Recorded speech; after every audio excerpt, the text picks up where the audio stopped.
जय शिव गोरक्ष। प्रिय श्रोताओं, आप सुन रहे हैं वाल्मीकि रामायण और आज आप सुनेंगे वाल्मीकि रामायण का भाग 164 तथा उत्तरकांड का भाग 28। पिछले भाग में आपने सुना कि महाराज निमि और गुरु वशिष्ठ इन दोनों ने एक दूसरे को श्राप देकर दंडित किया और दोनों ही शरीर से छूट गए।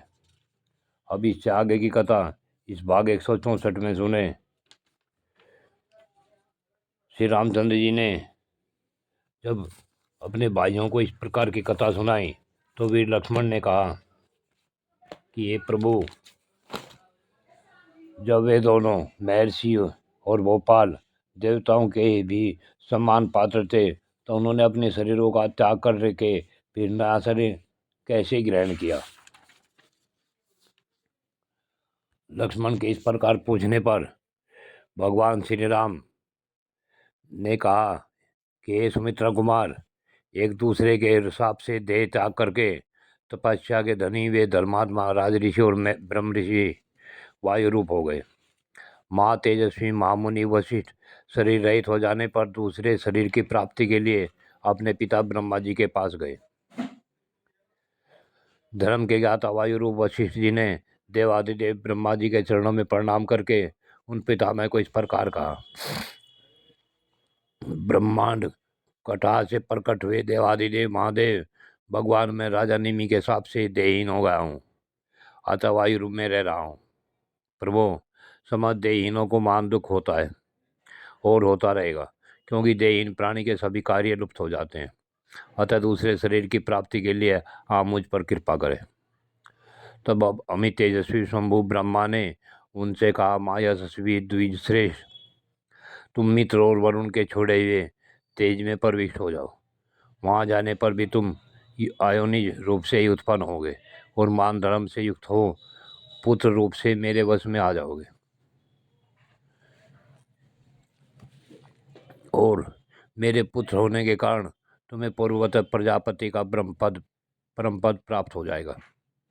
ब्रह्मा जी का ऐसा कहने पर उनके चरणों में प्रणाम तथा उनकी परिक्रमा करके वायु रूप वशिष्ठ जी वरुण लोक को चले गए। उन्हीं दिनों मित्र देवता भी वरुण के अधिकार का पालन कर रहे थे। वे वरुण के साथ रहकर ही समस्त देवेश्वरों द्वारा पूजित होते थे। इसी समय अप्सराओं में श्रेष्ठ उर्वशी सखियों से घिरी हुई अकस्मात उस स्थान पर आ गई। उस परम सुंदरी अप्सरा को क्षीर सागर में नहाती और जल क्रीड़ा करती देख वरुण के मन में उर्वशी के लिए अत्यंत उल्लास प्रकट हुआ। उन्होंने प्रफुल्ल कमल के समान नेत्र और पूर्ण चंद्रमा के समान मनोहर मुख वाली उस सुंदरी अप्सरा को समागम के लिए आमंत्रित किया।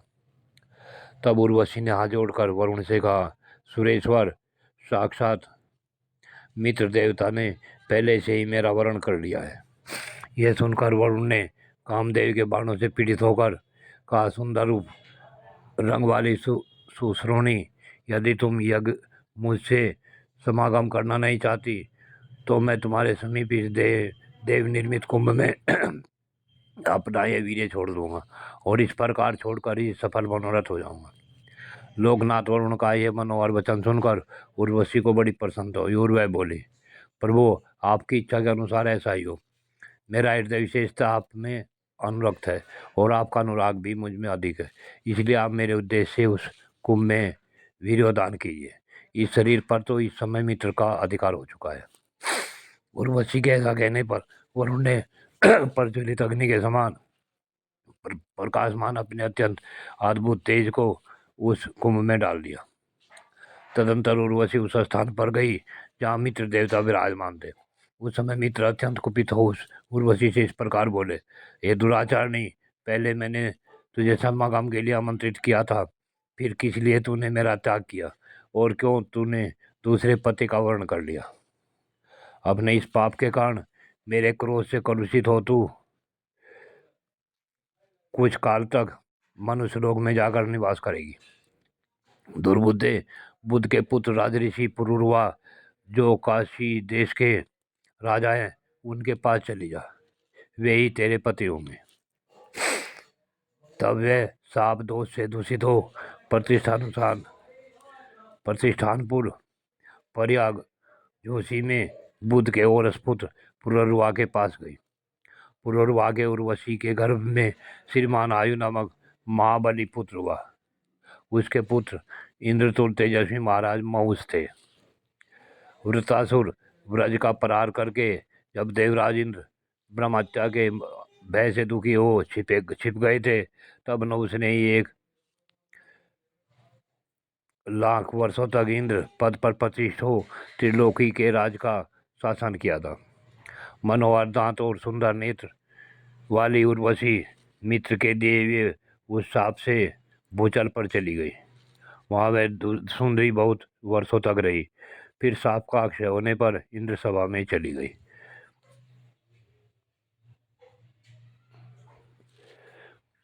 जब दिव्य एवं अद्भुत कथा को सुनकर लक्ष्मण को बड़ी प्रसन्नता हुई और श्री राम से बोले कि हे ऋषिवर, हे राजन, ये महर्षि वशिष्ठ तथा राज ऋषि निमि जो देवताओं द्वारा भी सम्मानित थे, अपने अपने शरीर को छोड़कर फिर नूतन शरीर से किस प्रकार संतुष्ट हुए। उनका ये प्रश्न सुन राज सत्य पराक्रमी श्री राम ने महात्मा वशिष्ठ के शरीर ग्रहण के संबंध में रखने वाली इस कथा को पुनः कहना आरंभ किया। रघुश्रेष्ठ महामनामित और वरुणदेव के तेज से युक्त जो वह प्रसिद्ध कुंभ था, उसमें 2 तेजस्वी ब्राह्मण प्रकट हुए। वे दोनों ही ऋषियों में श्रेष्ठ थे। पहले उस घट में महर्षि भगवान अगस्त उत्पन्न हुए और मित्र से यह कहकर कि मैं आपका पुत्र नहीं हूँ, वहां से अन्यत्र चले गए। वह मित्र का तेज था जो उर्वशी के निमि से पहले ही उस कुंभ में स्थापित किया गया था। तत्पश्चात उस कुंभ में वरुण देवता तेज भी सम्मिलित हो गया था। तत्पश्चात कुछ काल के बाद मित्रा वरुण के उस वीर्य से तेजस्वी वशिष्ठ मुनि का प्रादुर्भाव हुआ, जो इक्ष्वाकु कुल के देवता यानी गुरु पुरोहित हो गए। सोम लक्ष्मण महातेजस्वी राजा इक्ष्वाकु ने उनके वहां जन्म ग्रहण करते ही उन अनिद्ध मुनि वशिष्ठ का हमारे इस कुल के हित के लिए पुरोहित के पद पर वर्ण कर दिया। सोम इस प्रकार नूतन शरीर से युक्त वशिष्ठ मुनि की उत्पत्ति का प्रकार बताया गया। अब निमि का जैसा वृत्तांत है वह सुनो। राजा निमि को देह से पृथक हुआ देख उन सभी मनीषी ऋषियों ने स्वयं ही यज्ञ की दीक्षा ग्रहण करके उस यज्ञ को पूरा किया। उन श्रेष्ठ ब्रह्म ऋषियों ने पूर्वासियों और सेवकों के साथ रहकर गंध पुष्प और वस्त्रों सहित राजा निमि के उस शरीर को तेल के कड़ा आदि में सुरक्षित रखा। तदंतर जब वह समाप्त हुआ तब वहां भृगु ने कहा, राजन, मैं तुम पर बहुत संतुष्ट हूँ, अतः यदि तुम चाहो तो मैं तुम्हारे जीव चेतन को पुनः इस शरीर में ला दूंगा। भृगु के साथ ही अन्य सब देवताओं ने भी अन्यत्र प्रसन्न होकर निमि के जीवात्मा से कहा, राज ऋषि, वर मांगो, तुम्हारे जीव चेतन को कहाँ स्थापित किया जाए। समस्त देवताओं के ऐसा कहने पर निमि के जीवात्मा ने उस समय उनसे कहा, सुरश्रेष्ठ, मैं समस्त प्राणियों के नेत्रों में निवास करना चाहता हूँ। तब देवताओं ने निमि के जीवात्मा से कहा, बहुत अच्छा, तुम वायु रूप होकर समस्त प्राणियों के नेत्रों में विचरते रहो। पृथ्वीनाथ वायु रूप में विचरते हुए आपके संबंध से जो थकावट होगी उसका निवारण करके विश्राम पाने के लिए प्राणियों के नेत्र बारंबार बंद हो जाया करेंगे। ऐसा कहकर सब देवता जैसे आए थे वैसे चले गए और महात्मा ऋषियों ने निमि के शरीर को पकड़ा और उस पर अरणी रखकर उसे बलपूर्वक मथना आरंभ किया। पूर्ववत मंत्रोच्चारण पूर्वक होम करते हुए उस महान महात्माओं ने जब निमि के उत्पत्ति के लिए अरण्य मंथन आरंभ किया, तब उस मंथन से माँ तपस्वी मिथि उत्पन्न हुए। इस अद्भुत जन्म का हेतु होने के कारण वे जनक कहलाए तथा विधेय जीवराज शरीर से प्रकट होने के कारण उन्हें विधेय भी कहा गया। इस प्रकार पहले विधेयराज जनक का नाम महातेजस्वी मिथि था हुआ, जिससे जनक वंश मैथिल का आया।